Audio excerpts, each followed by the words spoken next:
Good morning!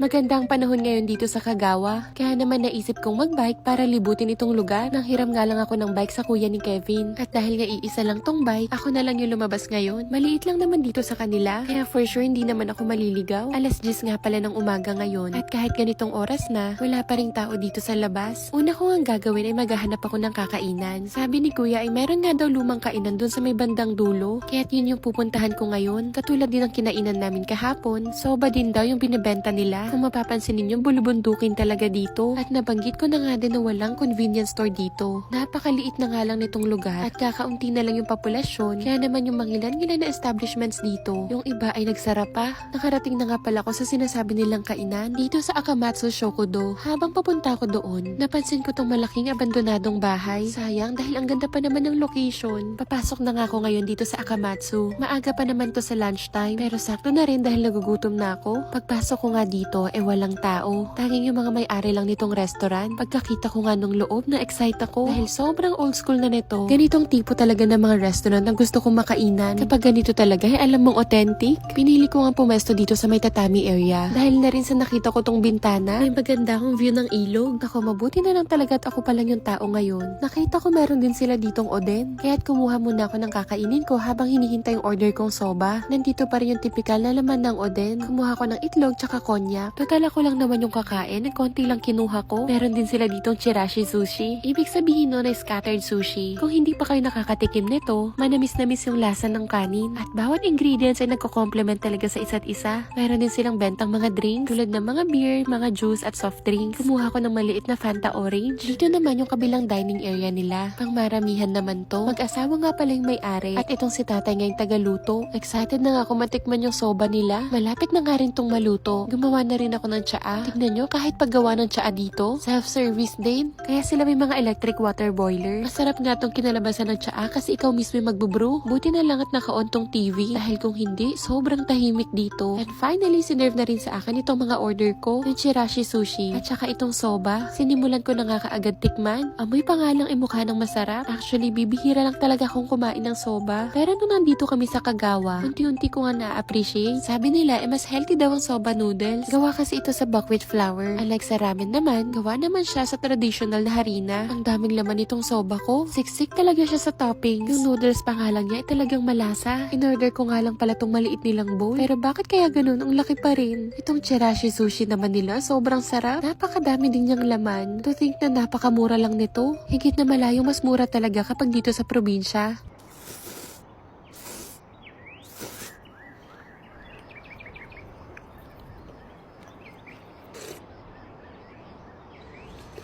Imagine, dito sa lugar nila, parang 2 o 3 lang yung restaurant. Wala ka ng ibang choice kundi yun lang. Wala ring ibang pasyalan. Tapos yung mismong syudad, napakalayo mula dito. Yung biyahe ng bus, 2 beses lang din kada araw. Kayanin mo kaya kung dito ka magtrabaho? Pero maraming OFW yung Pilipino yung napupunta sa ganitong lugar, sa mga probinsya ng Japan. Anyway, tinapos ko na nga lang tong pagkain ko. At pagkatapos kong magbayad, nagpaalam na nga ako at lumabas na. Ngayon, may lakas na naman ako para maglibot-libot. Sumakay na nga kaagad ako ng bike at dadaan sana ako dun sa rutang nakita ko kanina kung saan may abandonadong bahay. Kaya lang paglampas nun ay may sign na bawal dumaan, so hindi na ako nakatuloy. Heto nga pala tinitignan ko kaninang bahay. Abandonado na nga talaga. At maski nandun sa taas ng bundok, parang wala na nga ring nakatira. Kung iisipin, sayang yung mga bahay, no? Samantalang sa atin sa Pinas, hanggat pwede pang tirhan ay titirhan talaga. Heto pang isang abandonadong bahay na naman. May ruta nga akong nakita. Bala ko sanang diretsuhin, kaya lang medyo nag-alangan ako. Kaya't nag-iba na lang ako ng daan. May naalala kong sinabi ni kuya na daan na marami daw puno ng cherry blossoms at maganda nga daw tumambay dun. Syempre hindi season ng sakura ngayon kaya walang mga bulaklak. So dun ako papunta ngayon. Susubukan kong hanapin yung sinasabi niya. Alam niyo ba, kukonti na lang daw yung population dito at karamihan ay matatanda na nga. Dito sa Shionoe, 10 years ago ay may 3,000 pang nakatira. Ngayon siguro ay sobrang kukonti na lang. Kaya siguro ang daming bahay na wala nang nakatira. At hindi lang dito sa lugar ng Kagawa maraming ganito. Actually, marami pang probinsya dito sa Japan Japan ang iniiwan na nga ng mga tao dahil mas pinipili nilang mamuhay sa syudad. Andun daw kasi yung trabaho. Tapos yung iba doon nag-aaral. Basta para sa kanila, nasa syudad daw yung maayos na pamumuhay. Heto na naman nga at may nadaanan naman akong abandonadong bahay. Ang lalaki pa naman. Isa pang reason kung bakit wala nang nakatira sa mga bahay na ganito. Halimbawa, may mga namamatay, tapos mga walang tagapagmana, kaya naiiwan na lang na ganun yung mga bahay. Yun din yung reason kung bakit may mga bahay dito sa Japan na binibenta ng sobrang mura. Pero alam nyo, kahit ganun na walang mga nakatira, walang nang aalipusta sa mga bahay na yun. Walang pumapasok, walang nagtatrespass, or gumagawa ng vandalism. Siya nga pala, narating ko na tong sinasabi ni Kuya na lugar. Ang daming ang puno ng mga cherry blossoms. Sobrang ganda nito kapag namulaklak na. Hanggang dito na nga lang pala. At may ginagawa na naman banda doon. Kaya dito na muna ako magpapahinga. May mga bench dito na pwedeng tambayan. May baon nga rin pala akong inumin tsaka tinapay. Alam nyo naman, gustong gusto ko talagang gawin to. Favorite ko nga magmuni-muni. Yung magpunta sa mga tahimik na lugar. Tapos ako lang mag-isa. Namiss ko tuloy yung buhay ko sa Kanagawan noon. Nung doon pa lang ako nagtatrabaho. Madalas ako nagpupunta kung saan-saan. Tapos kapag may nahanap akong tahimik na lugar, doon na ako magpapalipas ng oras. Mga panahon hindi pa ako nagva-vlog noon. At gusto ko lang talaga makapag-relax. Sa likod nga pala nito ay may museum. Pag weekends nga ay pinupuntahan daw to. May parang maliit na ilog din dito sa tabi. Alam nyo, sobrang tahimik talaga dito. Mga huni lang ng ibon, tsaka mga sasakyan na dumadaan yung naririnig.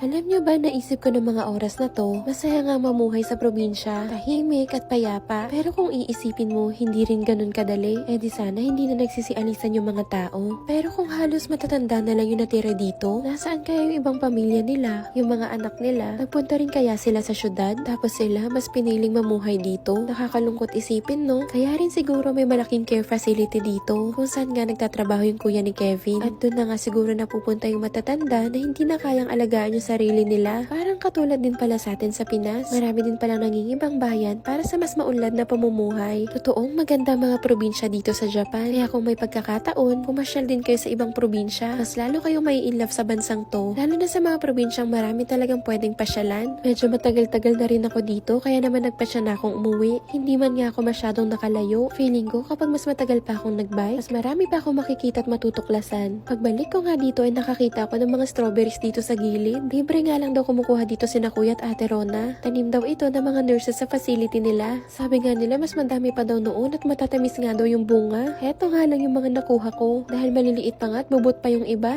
Maya-maya pa nga ilumabas yung mga katrabaho ni Kuya. Actually, na-meet nga namin yung shacho nila o yung pinaka-boss. Tapos pinaabutan nga kami ng mga pagkain at drinks. Sila yung mga ka-work niyang Japanese. Sobrang mabait nga at nakipagkilala pa sila sa amin. Anyway, hanggang dito na lang muna. Bukas ulit ha. Huwag kayong mawawala. Bye!